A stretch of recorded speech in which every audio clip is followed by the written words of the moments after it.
Chris. And today we'll be talking about Big Brother. Big Brother. But before we get into it, for all the new viewers, I need y'all to do one thing.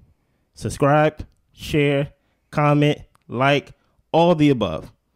All the returning viewers that haven't done it, do the same. All the ones that have subscribed, thank you. Thank you. You are bringing us closer to our goal of 1,000 subscribers by December. Yes. And we can't do it without your help. We really can't. Yes. So what happened with Big Brother tonight? What happened with Big Brother? We got Riley out. That's all. Yeah. That's where we left off at. So what's going on? Right. So we are BB 25, season 25, episode 8. Mm-hmm. Hisam is feeling really good about his HOH competition. I feel, oh my goodness. He said that it was a success. It was awesome. And his week went off without a hitch. Hisam, please. And I told you, I was like, I know the 13-0 thing. He could have took it and been paranoid about it. But no, he just thought, everybody listens to me. I'm King Hisam. But also, they showed some behind the scenes, too, that we didn't see. Yeah. They had a meeting inside the room with Riley, and they said, we don't have the votes. Yeah. So what should we do? She and Riley said, vote with the house. Vote with the house. Yeah. You did try to teach me. Yeah. Yeah. All right. So we have a discussion. Cameron went to Izzy and Felicia saying that he wanted to get rid of Hisam the week before when they were all talking. Now listen to this. I just saved you. Like, I told you wasn't my target. I kept my word to that. I said, I want Riley. You heard me give the speech. I stayed to it because pawns do get eliminated. That's what you taught me. Mm-hmm. And guess what? Now, how am I the villain when I only wanted one person out? My goodness, people don't like confidence, Blair. They don't. You just like Hisam. Hisam was like running Hisam. that thing with a tight rope. So. I do like Hisam. Mm-hmm. Yeah. So Felicia, Sari was saying that, look, if Cameron gets to stay in the house, then my hands can stay clean. He can go after Hisam. He can win the veto. And then if Cam does all that, and Cam can be the next target because he's a winner of a HOH. She's the true villain. So she's the puppet master doing the, like, pulling the strings, her and Izzy, or like whatever Izzy think. Izzy just there just to make sure, keep your friends close, but your enemies closer. Right. So I'm like, Sari is the one that y'all need to get out, not Hisam. Puppet master. Yes. Mm-hmm. But yeah, man. And now I feel bad because he won HOH last week. Or he can't compete this week, so it's like, oh my goodness, he's not guarded or protected, and he thinks he's safe. Yeah, he feels good. Yeah, he feels very good. He feels real good. We check in with Blue and Jag, and they're just talking about how they just don't know what's going on in the house. They decided, of course, to vote with the house against Riley when they knew they didn't have the votes, but they are not in the loop. They ain't running nothing. Yeah. Matt is over here crying. Matt, what's wrong with you, bro? About Riley leaving. He was saying that they had a good connection. She knew how to speak to him, and he was developing a crush on her. Matt was the only one crying. Blue was crying too. Yeah, Blue was just crying talking too. about like a good friend of mine, like one of my best friends. You just met this girl like a week or 2, 3 weeks ago. Yeah. You don't know this woman. Yeah. Matt, you don't know this woman. Jag over here telling like, we don't know what's going on in the house. I'll tell you what's going on in the house. Your leader just got eliminated. Yeah. That's what happened. Yeah.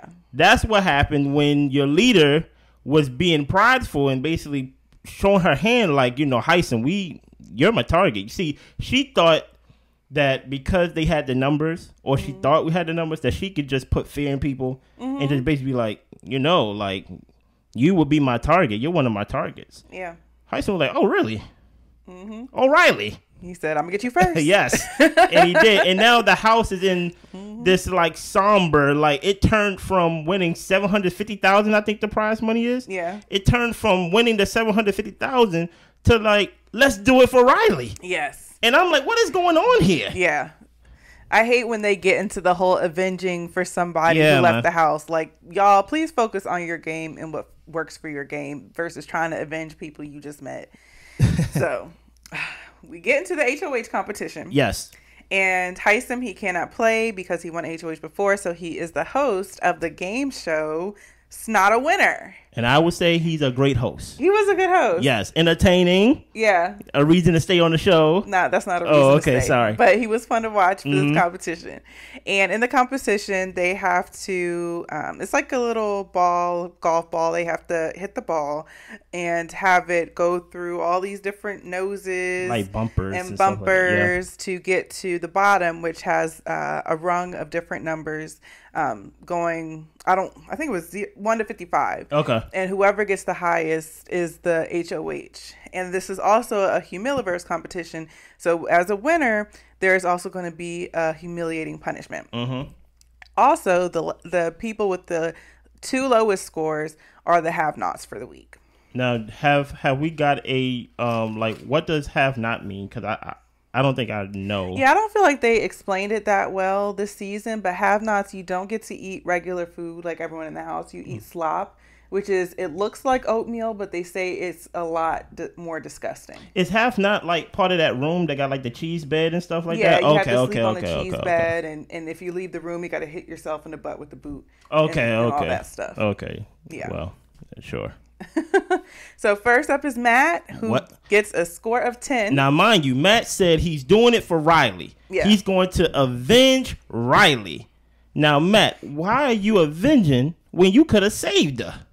Yeah, you had the opportunity to save in the veto competition. You could have played. You played in the veto last week. Yeah. You could have saved her. Now we talking about. I still don't think it's fair. He's deaf. That was a hearing game. But it's okay. Okay. And guess what? Life ain't fair. Yeah. Okay. But he's over here talking about, I'm going to avenge. So when you don't save, you're like, I'm going to avenge. So I just knew that Matt was going to win this competition because he was crying. He was determined. He was ready to play. I know if it went to 1 to 55, I know he got like 52. I know Matt got like 52. Nowhere close. 42. Nowhere close. 38. That's the highest he could get. 10. Wow. Matt, not only are you going to lose, you going to be in that room kicking yourself in the behind with the boot. Yeah. I think that was one of the first competitions you was in anyway, when like you first went into the house where you was part of the team that had to kick the boot to win. Yeah. So you're used to it. Go ahead. All right. Next, we have Corey, who gets a score of 20. Okay. Nicole gets 27. Shout out. Red gets 5. America gets 5. Sari gets 29. Oh. And Sari, she's saying, I really don't want to win HOH. Just going back to the fact that she doesn't want to get blood on her hands. She doesn't want to have to make decisions and have to answer for them at any point. Sound like a real puppet master to me. Right. Mm-hmm. Izzy gets 45. Ooh. Felicia gets 53. Ooh. That was a big score. Especially if you go 1 to 55. Right. Jag gets 37. Blue gets 12. Cameron 27. Jared 42. Bowie Jane 48. So Felicia is the winner of the HOH competition. Shout out to the old lady, man. Yes, and she was dancing and cheering and everything. I was enjoying all her energy. That was exciting. Yes. I know she gonna save Hisam. We'll see. And as a winner of the Humiliverse for the next 24 hours, she is going to, whenever a bell rings, she is going to have to get up under the nostrils and pull a different house guest each time to get snotted on. No matter what time? No matter what time of the day. Wow. Over the next 24 hours. That don't sound like the victor. You know? Yeah. And okay. So Hisam, we're just getting clips of Hisam thrown in throughout the whole episode of how he's feeling, where he's at. He feels happy mentally, as I don't know what. Right. And after the competition he says that he is feeling so good with the Felicia winning. The professors are safe. He's safe. He knows he's not going to be a pawn, and he knows he's moving on to the next week, and he is sitting pretty. Hisam. So he thinks. Hisam. He didn't do nothing to deserve this. He really didn't. He didn't, but I feel you. Continue. Next, Izzy suggests putting up Cameron and Jag or Blue up. She's talking to Felicia. She's talking to Sari, and they're both really excited. Because they are just thinking like, hey, it doesn't matter who we put up. We just can't put up Hisam. Yeah. Because that's the only way that the backdoor can work, you say, right? Yeah. It's that he don't compete in the veto. I just want somebody to have a change of heart. please, please have a change Chris of heart. is over here, Team Hisam. Yes. Yes. Reward the winners, please. But yeah, they having a conversation. They excited. They high-fiving, doing things. And they basically like, listen, Felicia, our girl. Like, she would do what we want and things of that nature. So, like, it's very interesting to see, like, the other team. Because, remind you, this is the team that Riley put together of the other team, the handfuls. They haven't won anything. This team that she recruited, y'all are really the weakest team. And you can tell their morale is down and things of that nature. Izzy and Sari, they dancing. Felicia, she dancing. Hisam, he lost in the dark. He high-fiving his teammates. Yay, the professors and things of that nature. Right. So plan to get Hisam is in full 100 effect at this point, you think, Blair? Absolutely. Okay. Absolutely. So Saria and Izzy go up to the HOH room to talk to Felicia. And Saria is telling Felicia that she's thinking that we put up Cam because Cam is going to have the fire in his belly to win the veto competition. So he has to go up because they want him to play. They really believe he can win. He didn't win last week, but continue. And getting rid of Hisam, Felicia is saying that, it would be great for it to be happening on her reign as HOH. But she's also concerned about, should she be playing for the house or is there a better option for her individually? And that's what I like to hear. There is an option for you individually, Felicia. You let Hisam be your bull. You let him get all the strong people out first. There's still some strong people there. And then, that's how you benefit. Everybody else is not. See, that's what I don't like about this show so far, from what I see. Nobody's honest. And the one you don't have to be. And the one that's honest is the one that's getting punished. Hisam.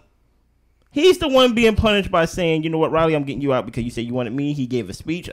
He gave one of those "I have a dream" speech from what. That's not the only reason they want to get him out. I understand that, but they jealous. Listen, they jealous. They jealous. He thinking he running things. But they only he can come with a bit of humility. Listen to what I'm saying. Okay. They said he think he run things, but we run things. That's pride versus pride. That's not fair to Hisam. He's just being honest. He's just like, look, I think we should do this. I think we should do this. What should we do, Blair? Actually, we gonna do this. I'm like, that's a leader to me. But jealousy, that's part of the real world, so it's gonna be part of Big Brother. I understand. Okay, I get it. And throughout the episode, Felicia's pulling people. The first person she pulls for the snot alarm is Blue. Yeah. Next, we move on to Felicia and Hisam having a 1-to-1.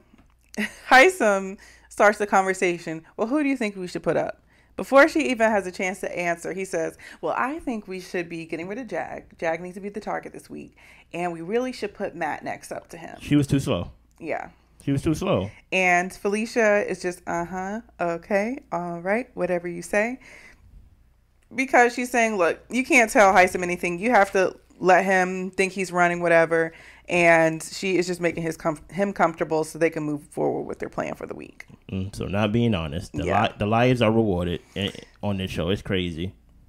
You gotta play the game. And part of the game is social and tact and sneakiness. So lying. Next, we get a little bit into Jared and Blue's relationship. They're starting to feel each other. They're chatting and flirting. Looks like a showmance is budding. So we'll see where it goes from there. My man said, I'm in the mood for some jasmine rice. Yeah. I'm like, what?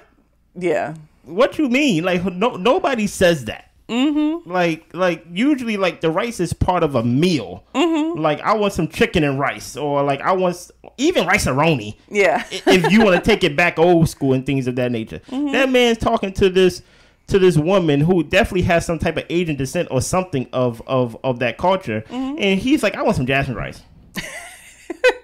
I'm like, to me, that was an odd way of flirting. If some guy said to me, I want some fried chicken, and he's looking at me like, yeah, I want some of that. And I'm like, okay, nice. I'm like, what that got to do with me? I'm like, first of all, Jared, we don't trust you. The reason why we don't trust you, your mother made us not trust you. Because every time y'all cross paths, she's telling you, hey, stop talking. hey, if I hear you, everybody hear you. Mm-hmm. So, like, we don't trust. We think, or at least I think, let me speak for myself, that you will get too close to Blue and you are going to show your hand. That's the fear. Because you over here doing the show, man. I don't understand how these people get distracted. There's $750,000 on the table. Mm-hmm. Like, I don't understand. Like, no. This ain't gonna be no romantic type of thing we gonna do. Then all of a sudden we build this relationship and I gotta split some money and give some money to you once we. No. Jared, stick to yourself. And when I say stick to yourself, I don't mean like isolate yourself, but don't get into the game of feelings and emotions, because emotions run high. You're trapped in the house for 100 days or whatever it is. Just play it cool. Be cool. Play the game. Yeah.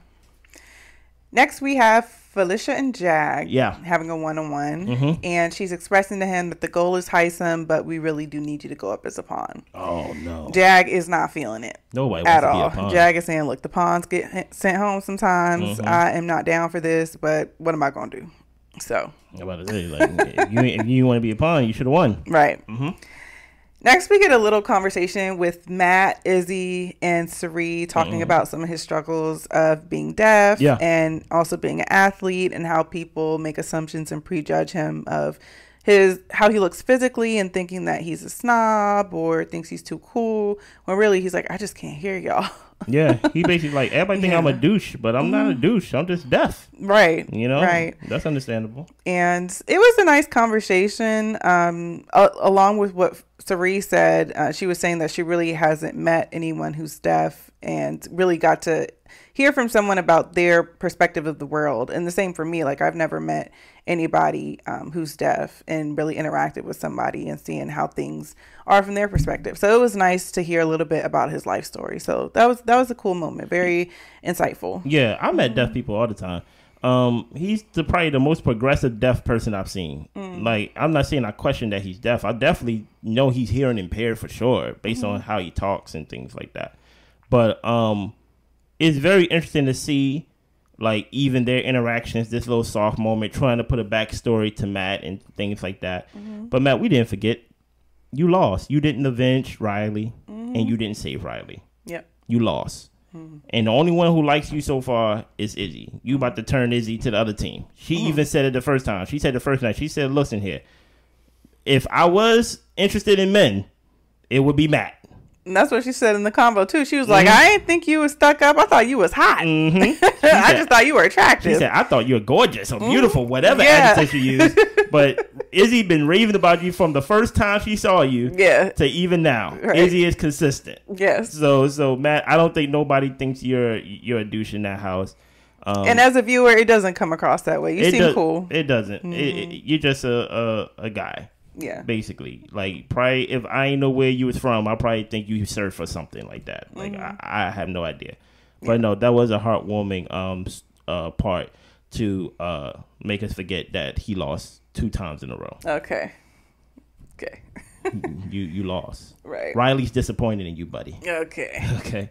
We move on to Cameron and Felicia talking in the HOH room, and they're just pretty much confirming with each other that Hisam is the target. Yeah. And the goal is to backdoor him this week. And Cameron, you got to go up as a pawn. Cameron is like, I thought it might happen, but I was hoping I wouldn't have to be back to back. But okay.